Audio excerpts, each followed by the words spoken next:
1 सितंबर 1730।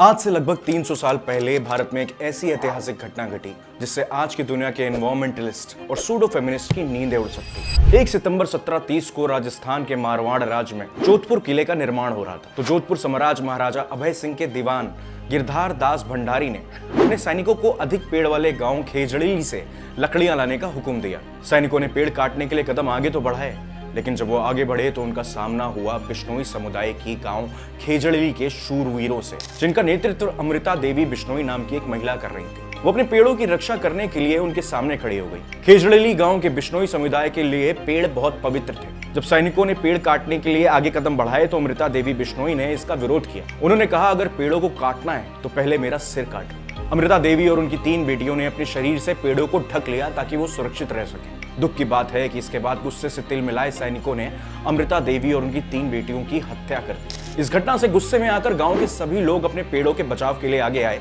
और एक एक करके 363 बिश्नोई समुदाय के लोग सैनिकों की तलवारों के सामने वीर गति को प्राप्त हो गए। जब इस नरसंहार की सूचना राजा तक पहुंची तो उन्होंने तुरंत अपने सैनिकों को पीछे हटने के लिए कहा और बिश्नोई समुदाय के लोगों से माफी मांगी। इसके अलावा राजा महाराजा अभय सिंह ने यह घोषणा की कि बिश्नोई गांवों के आसपास के क्षेत्रों में पेड़ों की कटाई और जानवरों की हत्या नहीं की जाएगी। भारत सरकार ने 11 सितंबर को नेशनल फॉरेस्ट मार्टियर्स डे यानी राष्ट्रीय वन शहीद दिवस के रूप में मान्यता दी, ताकि हम इन वीर आत्माओं को श्रद्धांजलि दे सकें जिन्होंने अपने जीवन को पर्यावरण की रक्षा के लिए समर्पित किया है। दोस्तों, एक वक्त था जब वाइल्ड लाइफ प्रोटेक्शन लॉज महज एक एक्स्ट्रा काम माना जाता था, पर जैसा कि गांधी जी कहते हैं कि the true measure of any society can be found in how it treats it's most vulnerable members.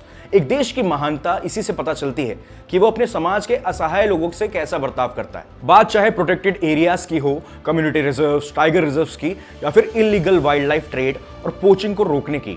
Bharat अब वो भारत नहीं है जिसे इन सब क्षेत्रों को एक्स्ट्रा माना जाता था। दोस्तों, आपको ये सुन के हैरानी होगी कि भारत में चीता 1950 में एक्सटेंट हो चुके थे और ये मोदी सरकार के प्रोजेक्ट चीता के अंतर्गत 2022 में देश में वापस लाए गए, यानी 7 दशक बाद। भारत दुनिया के उन चंद देशों में से है जिसका फॉरेस्ट कवर कंसिस्टेंटली बढ़ रहा है। आपको बता दूं, सिर्फ पिछले 4 सालों में देश का फॉरेस्ट और ट्री कवरेज 16,000 स्क्वायर किलोमीटर से भी ज्यादा बढ़ गया है। टाइगर कंजर्वेशन के लिए 2014 से पहले जो बजटरी एलोकेशन 185 करोड़ रुपए था, वो 2022 में 300 करोड़ रुपए पहुंच गया है। भारत में 18 स्टेट्स में फैले 52 टाइगर रिजर्व्स हैं जो लगभग 75,000 स्क्वायर किलोमीटर एरिया को कवर करते हैं। ग्लोबल लेवल पर वाइल्ड टाइगर्स की आबादी 75% हो गई है। भारत ने 2018 में ही टाइगर पॉपुलेशन की संख्या दोगुनी करने का लक्ष्य हासिल कर लिया जो 2022 के लिए निर्धारित था। Improve forest and wild life governance के लिए सरकार ने 2017 से 2031 के लिए national wild life action plan introduce किया, जो पूरे वाइल्ड लाइफ इकोसिस्टम प्रोटेक्शन पे जोर देता है। इलीगल वाइल्ड लाइफ ट्रेड के खिलाफ लड़ाई में और global wildlife conservation efforts को प्रमोट करने के लिए भारत इंटरनेशनल ट्रीटीज एंड कन्वेंशंस में भी एक्टिवली हिस्सा लेता है। Convention on international trade and endangered species